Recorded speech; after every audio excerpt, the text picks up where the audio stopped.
Kagezi, the prosecutor, was killed. John Kagezi. Major Chugun was killed. Kawesi was killed. Chirumira, Abiriga.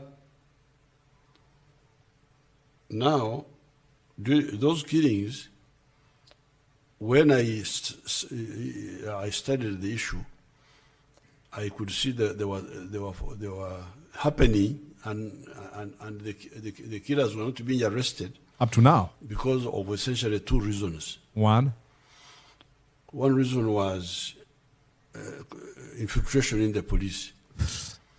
The police had been infiltrated by criminals. Criminals were in the center of the police force. You remember, that's when I used the word kawukumi. So if the police was infiltrated by criminals, isn't it disappointing that you went on and appointed a criminal to head this unit? Christopher Ddamulira is a known criminal. He's telling us that, you know what? Don't allow, read there, don't tolerate any form of extrajudicial killings, especially by some few rogue officers. This to me sounds like these rogue officers are still here. They're not gone. And why would a president reduce himself to a level of just a commentator like Mordecai Murisa? You know, for years, whenever Ugandans raised complaints or concerns about the abductions, the torture, the disappearances, and the extrajudicial killings, proponents of the Museveni criminal regime dismissed these complaints or those complaints as mere opposition propaganda. Victims' families produced names, human rights organizations documented cases, survivors narrated horrific ordeals. I remember the days of Dr. Chiza when they were telling us what they did to them, and now I cannot imagine how many stories, I cannot even count how many stories have been told, first at Kamwocha, headquarters of the People Power Movement, and later National Unity Platform, and now at Kavle, where people are brought limping. Many of them telling us how they've been sexually abused. Others tortured to the core. I remember I interviewed a man, his name is Shaban Semfka, who was abducted and taken to Nalufenya, and what they did to him. Unbelievable torture. These are stories that have been told. But you know, the official response from all these stories, especially from government, it would often be denial, ridicule, whataboutism, or complete silence. And that's why the recent remarks by the outgoing Minister for Internal Affairs, Ephraim Kahinda Otafiire, are so remarkable. As he handed over the docket to his successor, Ephraim Kamuntu, Otafiire publicly urged him not to tolerate extrajudicial killings within the Crime Intelligence Directorate, a unit headed by Christopher Ddamulira. Now, pause for a moment and think about that. Let that sink in. Think about that. And now ask yourself, why would a departing minister be compelled to issue such a warning? Why? Why? If extrajudicial killings, if torture, the abductions and the disappearances are all opposition fabrications, what exactly was Kahinda Otafiire referring to or talking about? What? If no problem exists, why warn a successor not to tolerate that problem? Those are questions that need to be asked, and those are answers Ugandans are waiting for. Welcome to Mordecai Murisa Live. You're watching Mordecai Murisa Live Political Commentary. Please consider subscribing to help grow Uganda's Voices of Struggle ecosystem. Thank you. I cannot appreciate you enough for using your valuable time to always go on social media, break down things for people.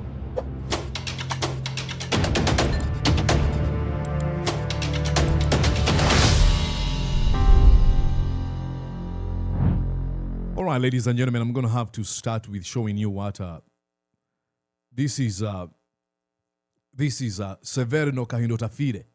He wrote on his X platform and said, "Honorable Professor Kamuntu, I forgot to tell you, please don't tolerate any form of extrajudicial killings, especially by some few rogue officers in the Crime Intelligence Directorate.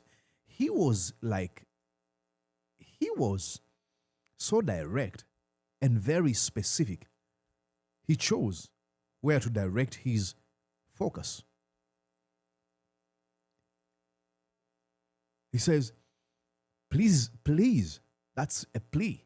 Please don't tolerate any form of extrajudicial killings, especially by some few rogue officers in the Crime Intelligence Directorate. What does that say to you? They actually know those few officers, rogue officers, who are committing all these crimes. And they've always denied, like I said, even when reports upon reports show that folks who are supposed to keep law and order are breaking the law and creating disorder in our societies. Who is heading the criminal, what's this Criminal Intelligence Directorate? Christopher Ddamulira, who has been dubbed, I think Ugandans have called him the present day or current day, our modern day, Maria Mungu, as you can see on the screen. These are Ugandans protesting at the Ugandan House. Ddamulira Christopher, CMI, Maria Mungu, killer. It is unbelievable. And we've had so many stories where people have been abducted in the presence of Christopher Ddamulira. Many have been tortured in the presence of Christopher Ddamulira. What Kahinda Otafiire is saying to you and I is showing us where the enemy is. He's telling us the enemy of the Ugandan people. It is the Criminal Intelligence Directorate, headed by Christopher Ddamulira. Reminds me of the words of Muhammad Chirumira, who said they had to restart everything, completely get rid of this. Actually, get rid of this Criminal Intelligence Directorate. Because when they say a few of them, don't be surprised if those few of them, the rogue officers, are the most influential one. And then guess the kind of a culture they establish. At one time, Museveni is so good at making commentary like Mordecai Maurice. At one time, he said, I think in 2021, oh, there is Kawukumi. These are killings of the recent ones. But you remember those sheikhs who were killed. Many of them, about 20. Then Kagezi, the prosecutor, was killed, John Kagezi. Major Chugun was killed. Kawesi was killed. Chirumira, Abiriga. Now, those killings, when I studied the issue, I could see that they were happening, and the killers were not being arrested up to now because of essentially two reasons. One reason was infiltration in the police. The police had been infiltrated by criminals. Criminals were in the center of the police force. You remember, that's when I used the word Kawukumi. So if the police was infiltrated by criminals, isn't it disappointing that you went on and appointed a criminal to head this unit? Christopher Ddamulira is a known criminal. And now, when you tell us that, the police is being infiltrated by Kawukumi, it takes us back to the words of Severino Kahinda Otafiire. He's telling us that, don't allow, read there, don't tolerate any form of extrajudicial killings, especially by some few rogue officers. This to me sounds like these rogue officers are still here. They're not gone. And why would a president reduce himself to a level of just a commentator like Mordecai Maurice? Leave that to me to give comment on who has been killed. Because you realize that all of those names that were mentioned, no killer has been brought to book. You pretty much gave out commentary. I like my commentary. I enjoy it. But you're president. You're president.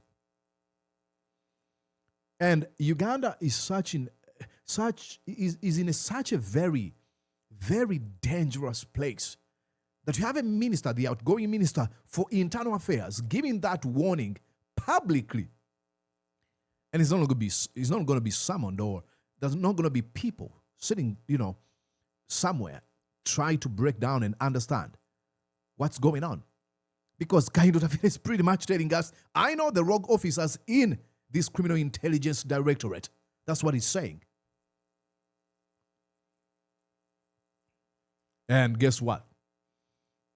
They were so quick to attack him immediately when he made those comments. The defenders of Christopher Ddamulira. I think there's a guy I saw here. Let's see. They were so quick. They were like, oh, how do you say that? That's what he said. He said, the same Otafiire, a Bush War veteran, long-time NRM hardliner, and Internal Affairs Minister since 2021, who suddenly discovers rogue officers on his way out the door.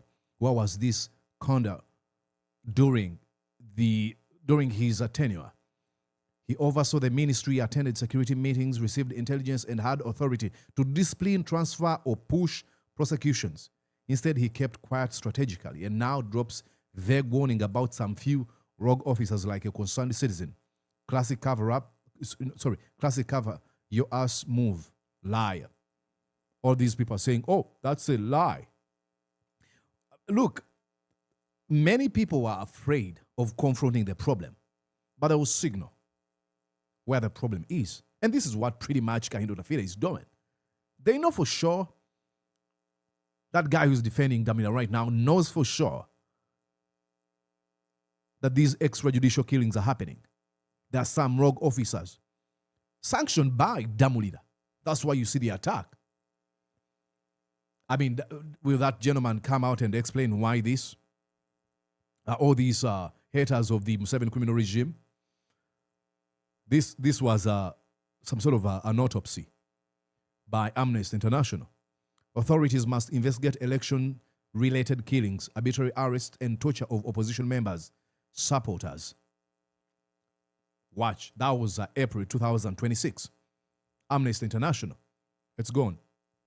Uganda military denies extrajudicial killings, but death keep coming. Okay? Here, Uganda torture, extortion, killings by police unit. And this is 2011. So the problem has been here, the problem is here, and the problem seems to remain here. They're not willing to answer questions. Like I said, dismissal, whataboutism, ridicule, and silence. They want to tell you that if Muhoozi posts on his X platform and says, oh, I've killed 22 supporters of Bobi Wine, I want to kill the 23rd, Muhoozi is joking. But when Muhoozi posts pictures of a tortured Ed Mutwe and gloats in the torturing of Ed Mutwe, oh, he's owning the opposition now. He's a tough guy. When does he choose to be tough? And follow up on what he says? And when is he kidding? All I can say is, thank you so much, Severino Kahinda Otafiire, that you're telling us this. I would appreciate if you really investigated up to the conclusion of this matter, but I understand the risks involved in doing so. But at least one is better than zero, we've always been told. It's sad. That's our country. Did you enjoy what you just watched? I'm sure they did. I'm going to guess that you did. How about you consider subscribing to Mordecai Marissa Live YouTube channel? Thank you.